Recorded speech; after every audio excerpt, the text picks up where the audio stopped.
नमस्कार, न्यूज अवर देख रहे हैं आप और मैं हूं आपके साथ प्रभात पांडे। शाम के 5 बज रहे हैं और बुलेटिन की शुरुआत करेंगे इस वक्त की हेडलाइंस के साथ।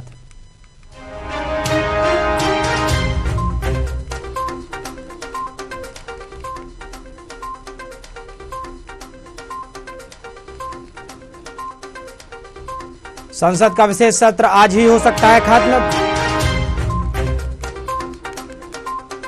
कांग्रेस राष्ट्रीय महासचिव प्रियंका गांधी ने भिलाई के जयंती स्टेडियम में की शिरकत। आयोजित राज्य स्तरीय महिला समृद्धि सम्मेलन में शामिल। महंगाई बेरोजगारी के मुद्दे पर प्रधानमंत्री मोदी को जमकर निशाना साधा। संसद के विशेष सत्र का आज चौथा दिन। महिला आरक्षण बिल 2023 पर आज राज्यसभा में चर्चा। जेपी नड्डा ने कहा, अगर आज महिला आरक्षण बिल पास हो गया तो 2029 तक लागू हो जाएगा। आनंद विहार रेलवे स्टेशन पहुंचे राहुल। कूली के अंदाज में आए नजर। हाथ में बैज और लाल शर्ट पहनी। यात्रियों का सामान भी उठाया।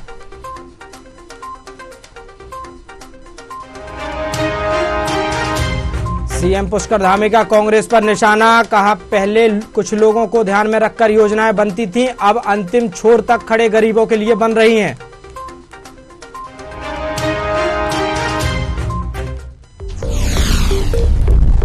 यह है प्रमाण सागर मीडिया नेटवर्क और आप देख रहे हैं न्यूज अवर, सबसे आगे।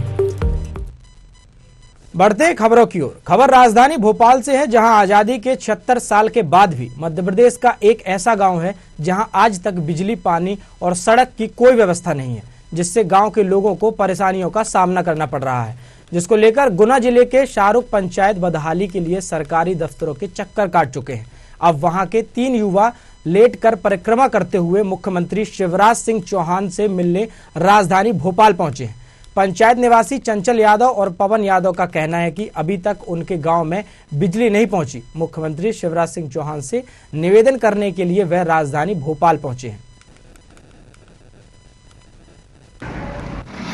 हमारे गांव में बिजली, स्कूल की समस्याएं। स्कूल 70 बच्चे बच्चे थे, 8-8 साल की उम्र हो चुकी है, उनके लिए अभी तक स्कूल नहीं देखा है। सड़क है, सड़क भी बीच में इधर से भी डम्बर हो गया, उधर से एक 500 मीटर की सड़क भी छूटी हुई है और ये सीसी रोड नहीं है, सीसी रोड खराब हो गया। कोई सुनवाई नहीं, वहाँ पे कोई विकास ही नहीं है। अभी हम सीएम हाउस जा रहे हैं, ऐसे ही जाते हैं लेट के बैठ के। कोई विकास नहीं है हमारे गाँव में, सीसी रोड नहीं है और जो हम फसल लगाए, धान लगाई थी वो भी नष्ट है। 3 साल से फसल नष्ट चल रही है। जब हमने ये कदम उठाया है, कोई सुनवाई हो जाए हमारी, लगाए हैं आवेदन, हाँ हो जाएगा आज तक नहीं हुआ है। से चल रही है खाने पीने की व्यवस्था, जेब से चल रही है हमारी। अब तो हमारा पैसा भी खत्म हो गया। 8 तारीख से निकले हैं हम, बैतमा नदी विदिशा से चरण तीरथ है ना, वहाँ से हमने चालू करा है। खबर मध्य प्रदेश के दतिया से है, जहां जिले में महिलाओं को सशक्त बनाने की दिशा में उल्लेखनीय कार्य किया जा रहा है, जिसको लेकर जिला परियोजना प्रबंधक डॉक्टर सोहन कृष्ण मुदगल ने बताया कि जिले में 4120 स्वयं सहायता समूह के माध्यम से 51,000 गरीब, अति गरीब और पिछड़े वर्ग की महिलाओं को विभिन्न योजनाओं से जोड़ा गया है। बता दें, शासन की विभिन्न योजनाओं के तहत महिलाओं को सशक्त बनाने के लिए 32 करोड़ रुपए दिए गए हैं, तो वहीं दूसरी ओर 3500 स्व सहायता समूह की सदस्यों को 80 करोड़ रुपए बैंकों के माध्यम से दिए गए हैं। साथ ही लाडली बहना योजना के तहत जो महिलाएं स्व सहायता समूह से नहीं जुड़ी हैं, उन्हें भी जोड़ने का प्रयास किया जा रहा है। इन सभी महिलाओं की सालाना आय 1.5 लाख से ज्यादा हो, जिसका प्रशासन लगातार प्रयास कर रहा है।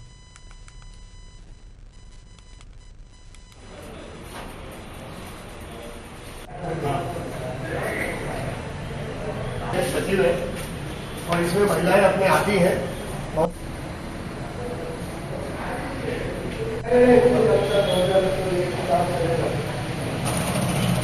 दतिया में 4120 समूह के माध्यम से 51,000 स्व सहायता समूह से गरीब, अति गरीब परिवार की दीदियां जुड़ी हुई हैं। दतिया में अब तक राज्य शासन के माध्यम से 32 करोड़ रुपए अभी तक इनको आरएफ, सीआईएफ, वीआरएफ के रूप में प्राप्त हुए हैं। बढ़ते अगली खबर की तरफ, जहां खबर पन्ना से है, जहां मध्य प्रदेश विधानसभा चुनाव 2023 को लेकर सूबे की सत्ताधारी पार्टी बीजेपी प्रदेश के अलग अलग क्षेत्रों में जन आशीर्वाद यात्रा निकालकर जनता से आशीर्वाद मांगने में जुटी है। वहीं दूसरी तरफ मध्य प्रदेश कांग्रेस ने शिवराज सरकार की 18 साल की खामियों गिनाने में लगी हुई है। प्रदेश भर में जन आक्रोश यात्रा की शुरुआत कर दी है। जन आक्रोश यात्रा सिमरिया पहुंची, जहां पर अरुण यादव ने भाजपा किसान विरोधी, दलित विरोधी, भ्रष्टाचारी सरकार है ऐसा बोला और इस बार मध्य प्रदेश में पूर्ण बहुमत से कांग्रेस की सरकार बनने की बात भी कही।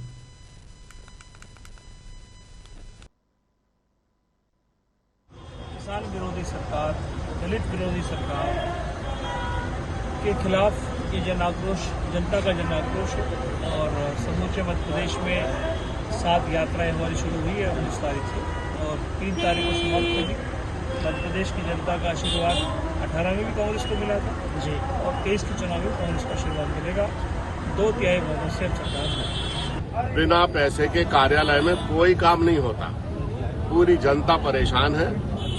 यहाँ भारतीय जनता पार्टी के प्रदेश अध्यक्ष और सांसद BD Sharma ji local member parliament है, 35 साल से यहाँ का लोकसभा सदस्य है, 18 साल बीजेपी की सरकार को हो गए, लेकिन यहाँ के भौतिक लक्ष्यों में कोई ऐसा परिवर्तन नहीं आया जिसके आधार पर हम कह सकें कि बीजेपी की कोई बड़ी उपलब्धि यहाँ पर है।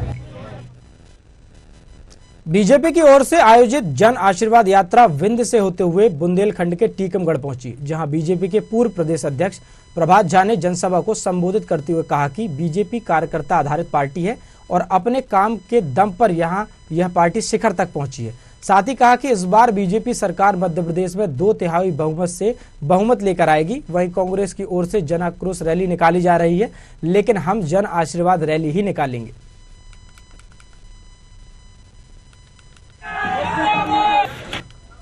हमने अपने भाषण में ही कहा है कि भगवान उनको जन आक्रोश निकालने का अवसर दे और हमको जन आशीर्वाद निकालने का अवसर। मैं आप जैसा ही पत्रकार रहा हूँ, झूठ से नहीं रहा, लेकिन 2/3 बहुमत से सरकार शान से जाएंगे। बहनों के बीच में, भाइयों के बीच में सीखो कमाओ की योजना, कोई वर्ग नहीं छोड़ा। 380 योजनाएं हैं मध्य प्रदेश सरकार। भारतीय जनता पार्टी की सरकार है। जो जिला अस्पताल हमारी 200 बिस्तर हुआ करती थी, वो आज 400 बिस्तर मामा शिवराज सिंह चौहान जी ने कर दी है। इस टीकमगढ़ जिले को मेडिकल कॉलेज की सौगात दे दी है। लेकिन जब से यह कांग्रेस की नगर पालिका बनी है, 1 वर्ष से इस टीकमगढ़ का विकास रुक गया है। मैं आपके बीच में जो हमारी सरकार ने लगभग 80 करोड़ रुपया नगर पालिका को 1 साल के अंदर दिया है, लेकिन 1 साल में नगर पालिका काम प्रारंभ नहीं कर पाई।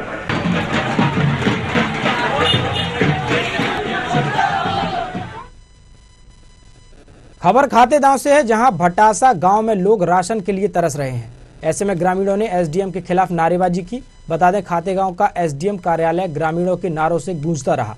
जनपद पंचायत खातेगांव के ग्राम भटासा से कई लोग बारिश के बीच खातेगांव एसडीएम कार्यालय पहुंचे हैं, जहां धरना प्रदर्शन भी किया है। ग्रामीणों को राशन न मिलने की सूचना गांव के सरपंच ने एसडीएम को दी, इसके बाद भी उनकी परेशानी दूर नहीं हुई। वहीं धरने पर बैठे ग्रामीणों की भी गुहार सुनने में एसडीएम ने स्पष्ट इंकार कर दिया।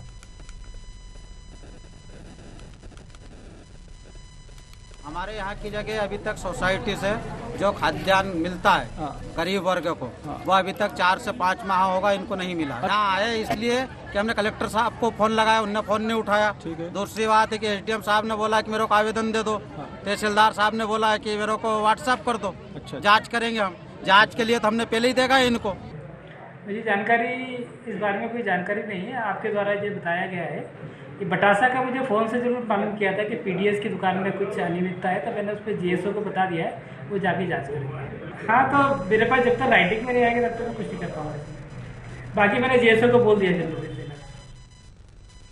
खबर मध्य प्रदेश के अलीराजपुर से है, जहां राजेंद्र आश्रम कन्या छात्रावास कट्टीवाड़ा में एक छात्रा ने फांसी लगा ली थी। इससे पहले भी एक छात्रा का शव कुएं में मिला था। छात्रावास में 2 छात्राओं की मौत के बाद कलेक्टर ने संज्ञान लिया है।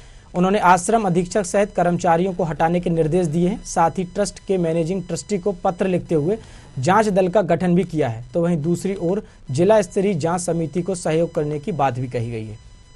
ये कह पाना कि आत्महत्या क्यों हुई, ये कह पाना थोड़ा मुश्किल काम है। वहाँ की व्यवस्थाएं मुझे भी उतनी उचित नहीं लगी। मैंने जब अभी निरीक्षण किया था उस दिन, जब मैं गया था, एसपी साहब भी गए थे साथ में, हम लोग करीब 4-5 घंटे वहाँ रुके रहे, बच्चों से बात करी। 1 से 8वीं तक का जो छात्रावास है वो बालिकाओं के लिए है। वहाँ पे केंद्र सरकार और मध्य प्रदेश सरकार दोनों के 150 बच्चियों के लिए वहाँ पर आश्रम है, मतलब छात्रावास कम विद्यालय।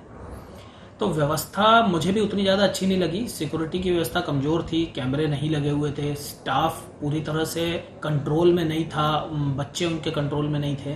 तो मुझे ट्रस्टीज़ के साथ भी मेरे को थोड़ी सी दिक्कत लगी कि वो भी उतना ध्यान नहीं दे रहे थे। मैंने सबको नोटिस भी जारी किया है और पूरी एक जाँच भी बिठाई है। हमारे जो CO साहब हैं जिला पंचायत के, उनकी अध्यक्षता में एक जाँच दल गठित किया है जो 7 दिन में रिपोर्ट।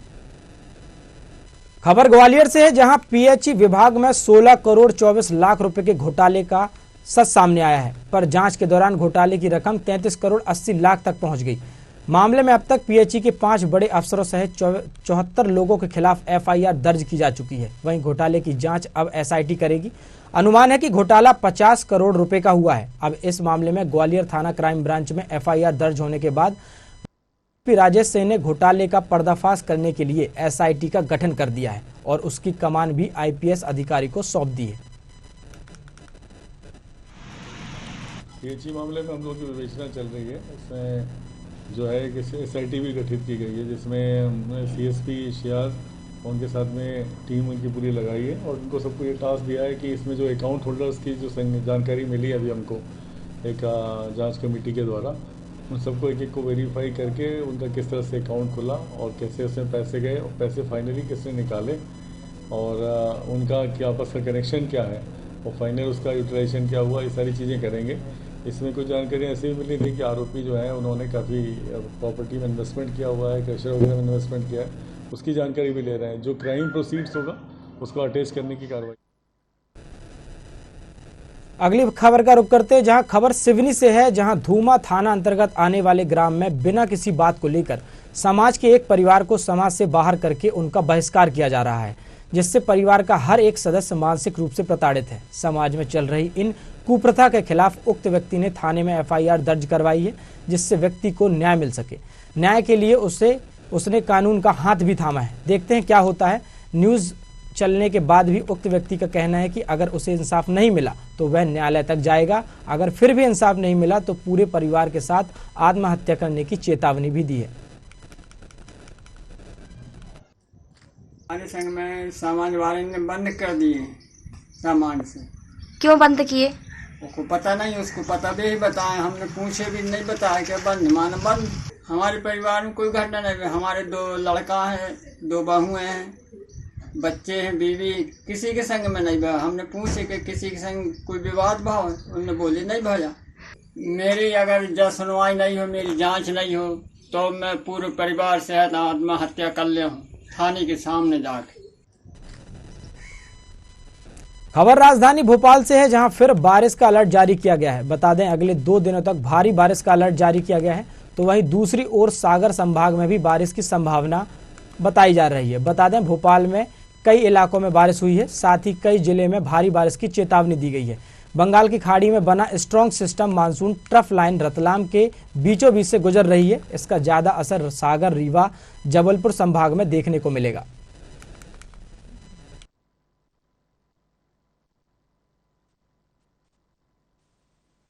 जो एक लो प्रेशर एरिया झारखंड और उसके एडजॉइनिंग में बना हुआ है, वो उसके कारण हमारे जो ईस्ट MP के सागर, जबलपुर एंड शहडोल जहाँ वहाँ पर अनेक स्थानों पर वर्षा होगी और भोपाल, नर्मदापुरम, इवन सतना में जो है कुछ एक स्थानों पर वर्षा होगी तथा वेस्ट MP में तो अभी आइसोलेटेड रेनफॉल ही मिलेगा और इस सिस्टम से हमें लाइट टू मॉडरेट रेनफॉल का ही एक्सपेक्टेशन है।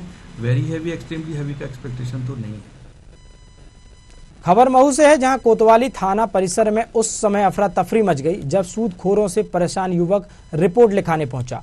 उसने केरोसिन डालकर खुद को आग लगा ली। पुलिस कर्मियों ने आनन फानन में आग से झुलसे युवक को गंभीर अवस्था में शासकीय अस्पताल लेकर गए, जहां से उसे इंदौर रेफर किया गया। साथ ही पुलिस मामले की जांच कर रही है। इस मामले में कोई भी पुलिस अधिकारी अभी कुछ भी कहने से बच रहे हैं।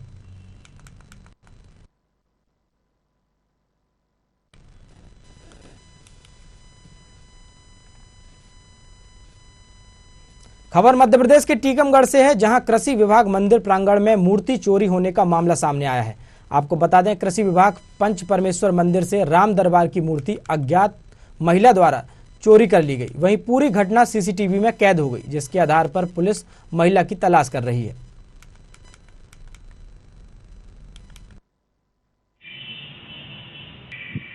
मामला ये है सर कि हम लोगों को कल शाम के पता चला कि मंदिर परिसर में से एक राम दरबार की प्रतिमा चोरी हो गई है। तो हम लोगों ने आकर 2-4 लड़कों ने कैमरे के माध्यम से फुटेज निकाली, तो उसमें पता चला कि हाँ वाकई में चोरी हुई है और कोई अज्ञात महिला है जो कांच के फ्रेम में से मूर्ति निकालकर ले जा रही थी। उसमें दिख भी रहा है। हम लोगों ने पहले तहकीकात आपस में की कि अगर पता चल जाए तो आपसी तौर पर ये सुलझा ले, लेकिन अब वहीं पे जा रहे हैं हम लोग। उन्हें कहीं से सूचना प्राप्त हुई है तो इसलिए वो छानबीन के उद्देश्य से यहाँ पे आए थे। आज ये मंदिर चोरी का एक मामला आया है कि श्री पंच परमेश्वर कृषि विभाग मंदिर है, ये नया बस स्टैंड के पास। इसमें एक राम जी की मूर्ति चोरी हुई है। उस संबंध में आवेदन दिया गया था, जिसपे FIR की गई है। इसमें कोई वीडियो फुटेज भी आया है साथ साथ कि किसी महिला के द्वारा वो मूर्ति उठाई गई, क्योंकि उसमें बहुत सारी मूर्तियाँ रखी हुई थी।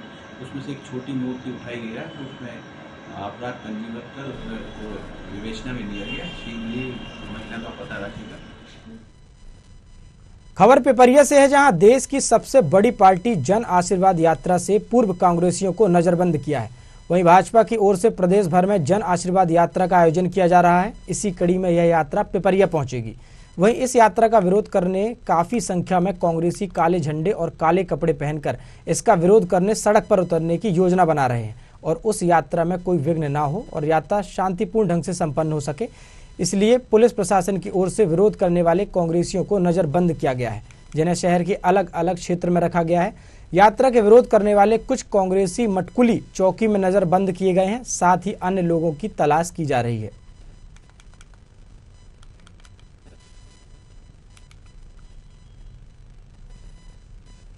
खबर ग्वालियर से है, जहां अड़ीबाजी कर दतिया के सट्टेबाजों से रुपए वसूलने वाले SI Mukul Yadav crime branch के प्रधान आरक्षक और आरक्षक विकास तोमर पर अब 10-10 हजार का इनाम घोषित किया गया है। तीनों कहां हैं, पुलिस को 4 दिन बाद भी उनकी भनक नहीं है। वसूली कांड की जांच के लिए SIT की टीम गठित की गई है और 23 लाख रुपए को छिपाने में इस्तेमाल किए गए 12 बैंक खातों की संख्या भी सामने आ चुकी है। इसकी जांच के लिए पुलिस की टीम राजस्थान और गुजरात रवाना हो गई है।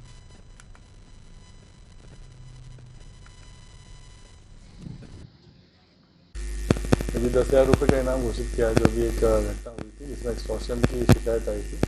इसमें ये फरार हो गए हैं और अभी इनको गिरफ्तार कराने के लिए इनको जो भी करवाएगा उसको 10,000 रुपये तक का इनाम देने के लिए घोषणा की गई।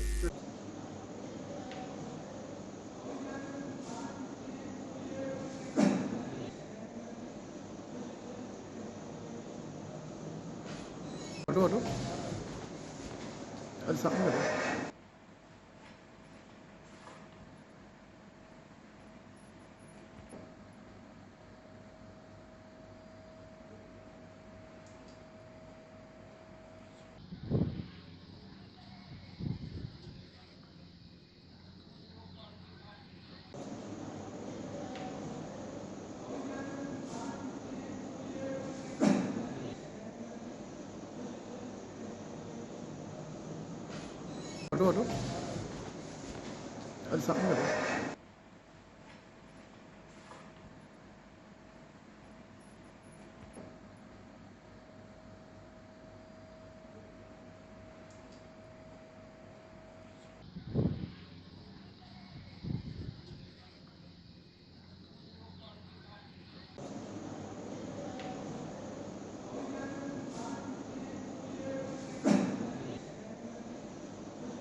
हटो अरे सामने हटो।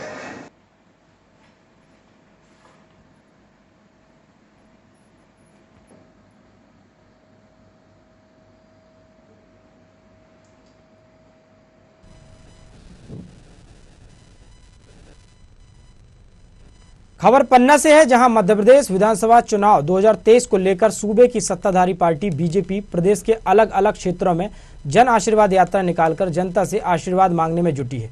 वहीं दूसरी तरफ मध्य प्रदेश कांग्रेस ने शिवराज सरकार की 18 साल की खामियां गिनाने के लिए लगी हुई है। प्रदेश भर में जन आक्रोश यात्रा की शुरुआत कर दी है। जन आक्रोश यात्रा सिमरिया पहुंची, जहां पर अरुण यादव ने कहा भाजपा किसान विरोधी, दलित विरोधी, भ्रष्टाचारी सरकार है और इस बार मध्य प्रदेश में पूर्ण बहुमत से कांग्रेस की सरकार बनेगी।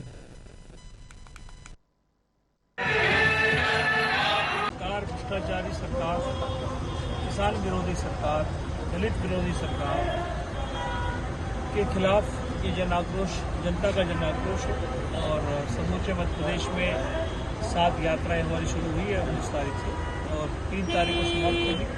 मध्य प्रदेश की जनता का आशीर्वाद 18 में भी कांग्रेस को मिला था जी और 23 के चुनाव में कांग्रेस का आशीर्वाद मिलेगा। 2/3 बहुमत से सरकार है। बिना पैसे के कार्यालय में कोई काम नहीं होता, पूरी जनता परेशान है। यहाँ भारतीय जनता पार्टी के प्रदेश अध्यक्ष और सांसद BD Sharma ji local member parliament है। 35 साल से यहाँ का लोकसभा सदस्य है। 18 साल बीजेपी की सरकार को हो गए, लेकिन यहाँ के भौतिक लक्ष्यों में कोई ऐसा परिवर्तन नहीं आया जिसके आधार पर हम कह सकें कि बीजेपी की कोई बड़ी उपलब्धि यहाँ पर है। जन आशीर्वाद यात्रा विंध्य से होते हुए बुंदेलखंड के टीकमगढ़ पहुंची, जहां बीजेपी के पूर्व प्रदेश अध्यक्ष प्रभात झा ने जनसभा को संबोधित करते हुए कहा कि बीजेपी कार्यकर्ता आधारित पार्टी है और अपने काम के दम पर शिखर तक पहुंची है। साथ ही कहा कि इस बार बीजेपी सरकार मध्य प्रदेश में 2/3 बहुमत से बहुमत लेकर आएगी। वहीं कांग्रेस की ओर से जन आक्रोश रैली निकाली जा रही है, लेकिन हम जन आशीर्वाद रैली ही निकालेंगे।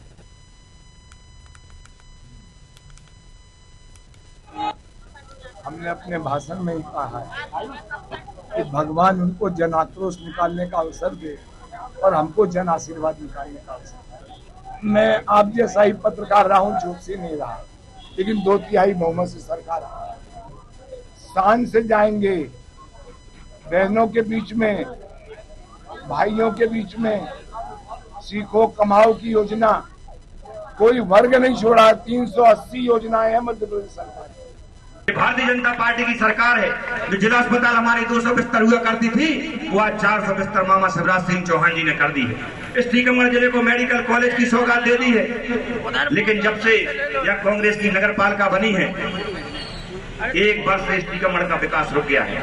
मैं आपके बीच में जो हमारी सरकार ने लगभग 80 करोड़ रुपया नगर पालिका को 1 साल के अंदर दिया है, लेकिन 1 साल में नगर पालिका काम प्रारंभ नहीं कर पाई।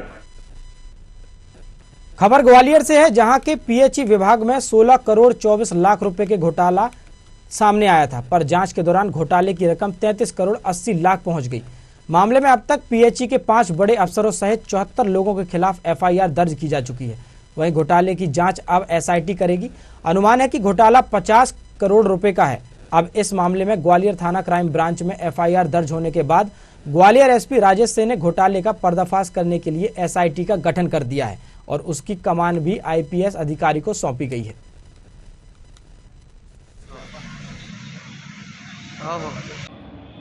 PHE मामले में हम लोग की विवेचना चल रही है। इसमें जो है कि SIT भी गठित की गई है, जिसमें हमने CSP शियाज उनके साथ में टीम उनकी पूरी लगाई है और उनको सबको ये टास्क दिया है कि इसमें जो अकाउंट होल्डर्स की जो जानकारी मिली है अभी हमको एक जांच कमेटी के द्वारा, उन सबको एक को वेरीफाई करके उनका किस तरह से अकाउंट खुला और कैसे उसमें पैसे गए और पैसे फाइनली किसने निकाले और उनका क्या आपस का कनेक्शन क्या है और फाइनल उसका यूटिलाइजेशन क्या हुआ, ये सारी चीज़ें करेंगे।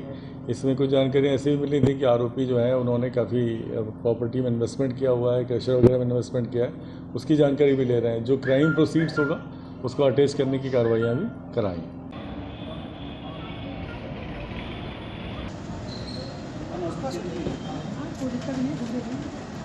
तुम लोग जाओ सुन लो। तुम पैसे किस चीज़ आ रहे थे? पैसे किस चीज़ के आए थे ये?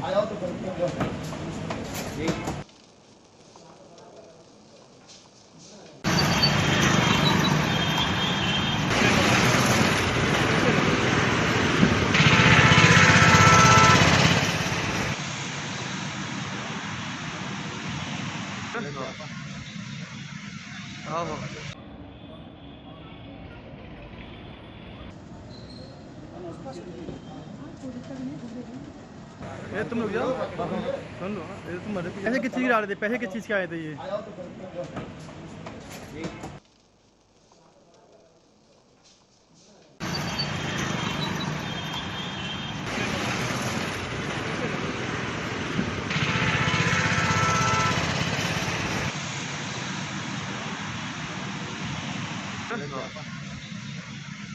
आहो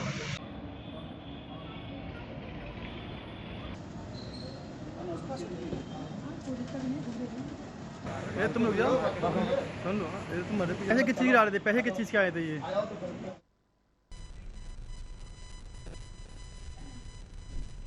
और इसी के साथ इस बुलेटिन में फिलहाल इतना ही। देश और दुनिया की ताजा तरीन खबरों के लिए आप देखते रहिए न्यूज़ आवर। नमस्कार।